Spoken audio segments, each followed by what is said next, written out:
Josh of Malevolence, welcome to the Razor's Edge. Yeah, thank you very much. Cheers for having me. No problem at all. So you're out on tour with Architects at the moment. How is that going? Yeah, it's really good, man. Actually, I'm mad excited to be a part of it and stuff because it's like the size of the shows are just completely like different to the ones we would usually play. Do you know what I mean? And yeah.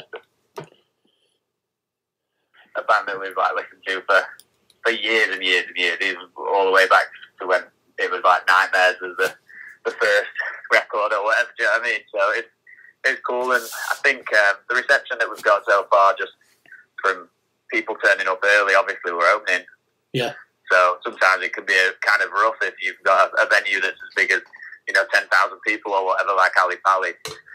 But the last two shows that we've played have been wicked, like big circle pits, which is what we always try and encourage. You know what I mean? And people have been turning out and showing us love like early doors, which is sick. Yeah, and you mentioned the size of it. It's a huge arena tour. So is that the biggest tour you've done, bar probably your festival dates? Yeah, 100%. Yeah, 100%. So we're so grateful for the opportunity, and everyone in the band and stuff's we're all really nice. Like, it's good to meet Sleep Token and obviously Architects as well. Yeah, Josh is one of my favourite guitarists. So it's cool for me to be able to chill with him and have a little jam and stuff. Yeah, that sounds great. So Bloodstock last year was your breakout show in many respects, and it certainly opened you up to a whole new audience, I think. So how was that Bloodstock show for you? Honestly, it felt like it was a bit strange, I guess, at first, because we were replacing a band, so it was sort of how's it actually going to go down? Are many people actually going to be there for us, sort of thing? But as soon as we walked out onto the stage, it was almost being in the YouTube videos I used to watch when I was a kid. You know what I mean? Yeah. I felt like I was in the YouTube video.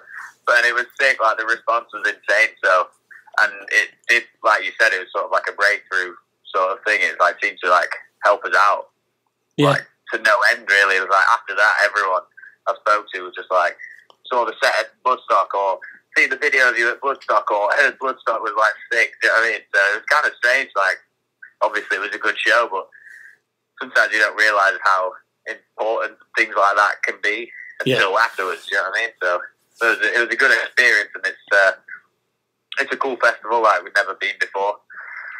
So yeah, it was we were grateful for the opportunity to be asked to fill in, even if it wasn't necessarily meant to be our show in the first place.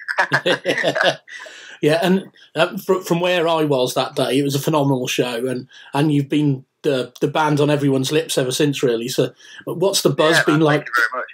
What's the buzz been like for you as a band since then? Well, it's made a world of difference. Just with the productivity of the band, and it sort of just seems to be snowballing. We've got a bigger team working with us and stuff now, so they're constantly pushing and trying to help us, and they believe in us as much as we believe in ourselves. Do you know what I mean? So it makes a massive difference. But I think, as I said, it's sort of just snowballing into where there's just constant offers coming in. There's new music videos coming out and stuff like that, for the album, and there's just so many different things happening all at once. You know what I mean? It's quite overwhelming. But it's one of those things. It's careful what you wish for, almost. Do you know what I mean? Because you might just get it, and it's now it's just sort of a bit surreal. But it's 100% grateful for it all. Absolutely. So off the back of that buzz, you've got a new album coming out, Malicious Intent. How long ago did you start thinking about putting this album together?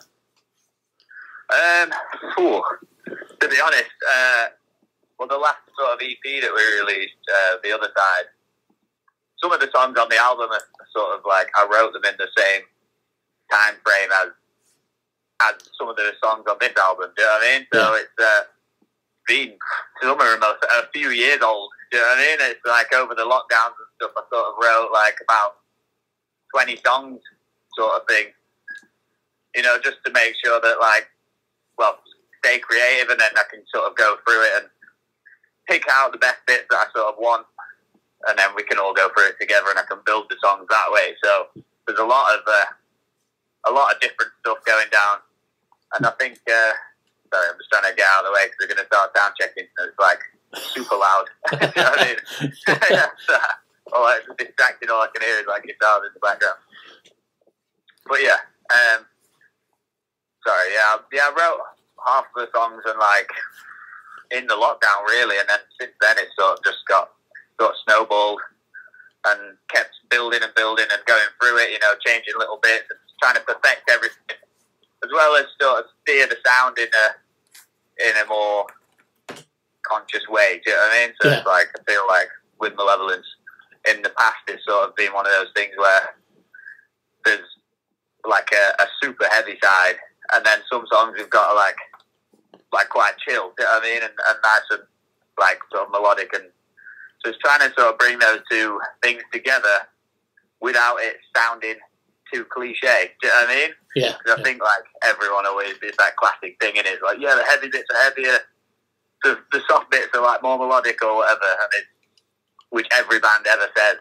But I'd like to think that we've done it in our way, you know. So it's a good album. Like, we've put a lot of effort into it, and I think people are going to be surprised, but also, well, in a pleasant surprise, you know.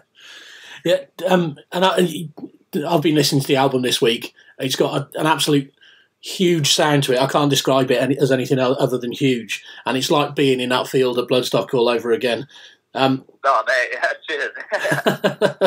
So, did lockdown help in that way? Did you have more time to focus on the album than you have done previously? Yeah, 100%. So, like, to be honest, the track record of Malevolence releasing music has been quite sporadic and sparse, you know what I mean, in the past. So we're trying to we thought, all right, if we're going to go into lockdown or whatever, it's we should use the time as productively as possible.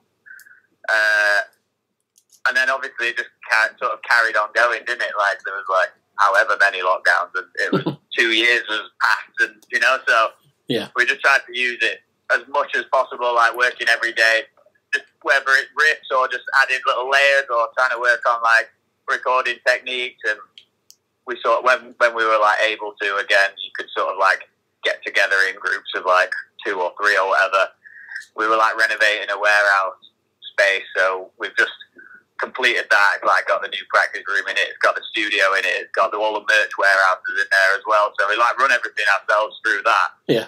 So we're just trying to build and build and build and just keep going in. We've got a vocal booth in there, so it meant we could just lay down ideas, you know, as and when, chop and change little things to create the best product and the best songs that we could possibly, well, think of and come out with, you know what I mean? So yeah, there's a lot of effort gone into it, and it's made a lot of difference to the way that we write music, I think, or the way we think about the band as well. You know, it's a lot more like, I guess serious now, do you know what I mean? I think the way that we look at it is a bit more like, oh, right, like we can actually do this. Yeah. Do you know what I mean? And having opportunities like the tour that we're on now, it wouldn't come without the hard work and, you know what I mean, the team effort of like the belief of the band, you know what I mean, which is sick. Yeah, and you mentioned your warehouse there. We spoke to Alex at Bloodstock, and he talked in depth about your DIY ethos, doing things yourselves from the recording and production, like you've got in your warehouse, not relying on labels, things like that. This time round, you're associated with Nuclear Blast. So do you have a full deal with them now?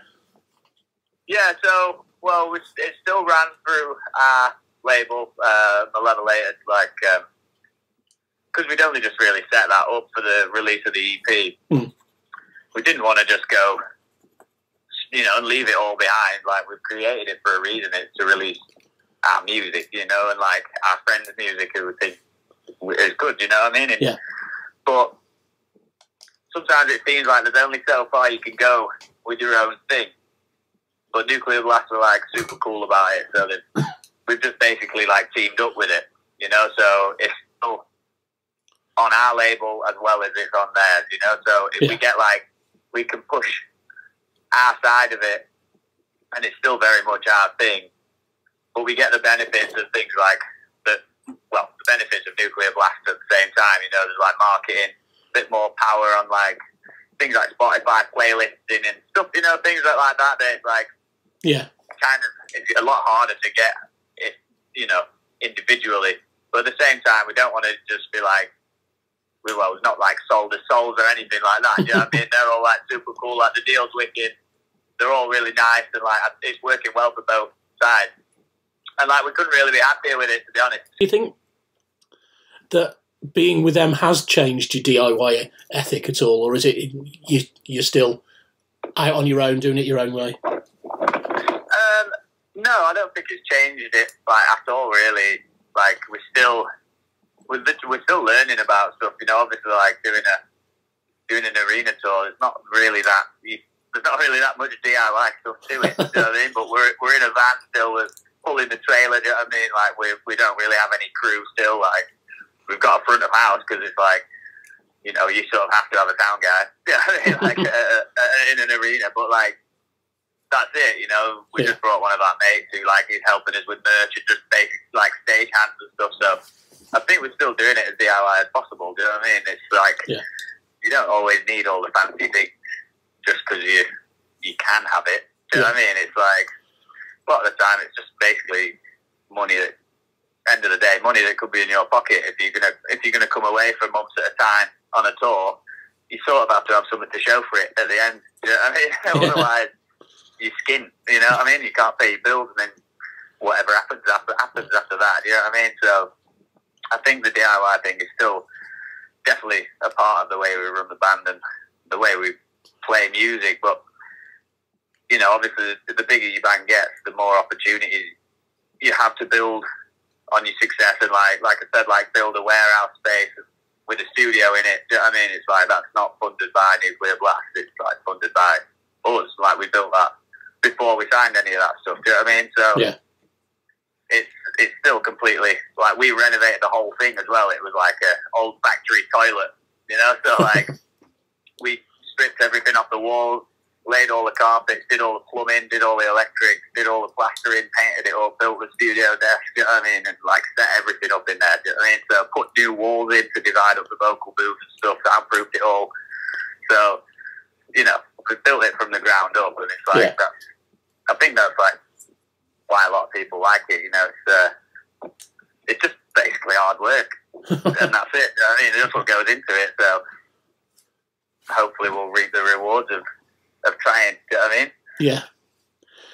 For a lot of bands in their careers, the third studio album is almost like a defining point.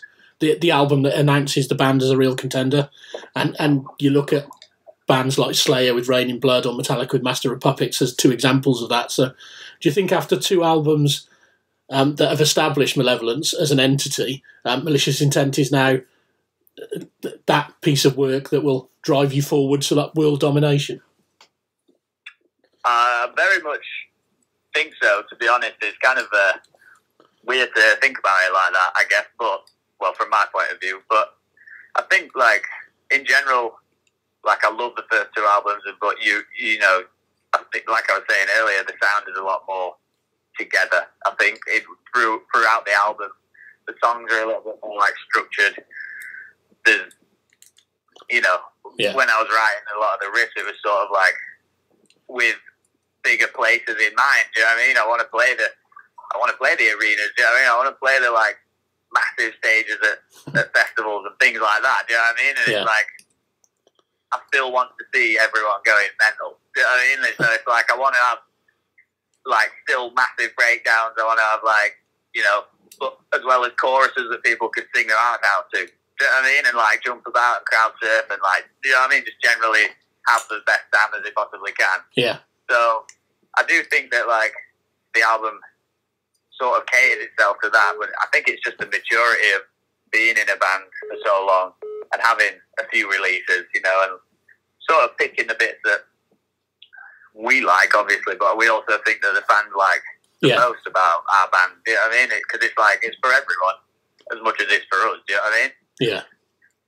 So, but yeah, hopefully, it seems, from everyone who's heard it, it seems like there's some sort of buzz about it, you know, people are saying they absolutely love it. You know, the response from the singles that we've released so far has been incredible. So, you know, hopefully onwards and upwards. Yeah. And to touch on the artwork, it looks like an Ilan Cantor piece. Is that right? It is, yeah. So how important to you is the overall package of an album, not just the music, but the artwork, the visuals, that sort of thing? Well, it's massively important, isn't it, really? Especially these days with, like branding and stuff is, like, almost just as much of, if not more, a part of the band as like, the music is, really. Do you know what I mean? It's pretty crazy how it works, because there's so much stuff out there now. It has to be, like, eye-catching, you know, or at least everything has to be, like, in the same sort of vein, you know. Everything has to look the same. It's like, you're going for this time, you know, like, this time round it's going to be a blue theme, do you know what I mean? Or this time it's going to be red, or, you know, and it's like, he's trying to, like, link everything in, so. And Eliran's, like, an amazing artist. Like, he does a lot of metal albums, but I think, like, the one, like, we've worked with him on the other side as well, he's sort of like he's kept to the theme of what we were after, you know? So it's like a central figure. Yeah. It's like the same on all the albums, really, even though they were done by different artists, like the first two. They're all basically the same, you know, it's like a central figure with something going on around it, and I think that's become like a sort of a staple in the Malevolence artwork, you know? So it's like you pick all the records up and there's sort of like a continuous thing happening, do you know what I mean? But they're all different colours, you know? So I think it is massively important. And it just makes it, like, more memorable for people as well, you know, people who are getting into it, or, you know, if they see that cover a lot or see the colour scheme on everything you do, then it's easier to recognise, isn't it, you know? Yeah. So how does it work with Ilan? Do you give him direction? Obviously, you mentioned the central figure. Do you give him a direction of what you're looking for that cover? Yeah, well, it's been different both times, really, with the other side. We didn't really know what we really wanted on it, but we gave him the references of the other two albums, like Reign of Suffering and Self-Supremacy. As, you know, this is what the other ones are like. Obviously, his artwork isn't like those first two. But then he sort of came up with the concepts for that. And he sent it back, and it had, like, a lot of explanation of, like, the symbolism in the stuff, and, like, you know, the hand grabbing and the guy eating the golden apple and stuff like that. It's like, there's a lot of, like, symbolism in it and stuff like that. So we were like, all right, so he's actually taken a lot of time on it, and he cares about, like, what it is, you know. And then this time we sort of thought we've had the green cover, which was sort of like, I guess, more like earthy sort of, than the red cover, obviously fire. I mean, so we thought, oh, well, we'll go for like blue. So obviously that linked with water, but obviously with the album being called Malicious Intent, it sort of had to be quite dark. Yeah. So we had the idea of a guy, like, sort of chained to the bottom of the ocean or something, or, you know, just something like that along those lines. It was quite vague, but he sort of came back with a couple of different things, and we just clicked with it, really. We liked what he'd done, and the concept, again, he'd, like, written quite a lot of stuff about the artwork itself, you know, just to explain it, basically. It's not that it necessarily needs explaining to everyone, because I think it's cool that people can take what they associate from it. Do you know what I mean? Yeah.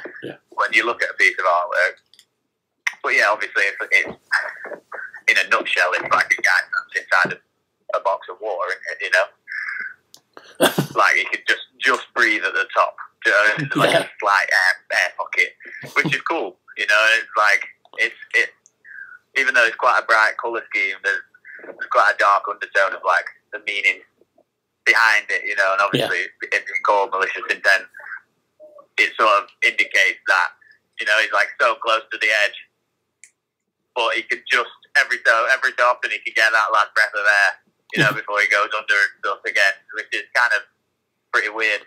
Do you know what I mean? It's like, makes me feel a bit weird, to be fair, when I'm trying to, like, explain it. Yeah, just thought I'd hate to be in that situation. So you're on tour with the Architects right now. Your album's out in a week or so. What's next for Malevolence from here? Just touring, more and more touring, festivals, different countries, as many shows as possible, as many new friends as possible. You know, more videos, content. You know what I mean? We're just trying to keep going, smash it as hard as we possibly can. If this is going to be the time, then it has to be the time. Do you know what I mean? We're just going to do as much as we possibly can. Absolutely. Well, Josh, it's been a pleasure talking to you this afternoon, and I wish you the best with the rest of your tour and the album coming out next week. So. Nice one, man. Thank you very much.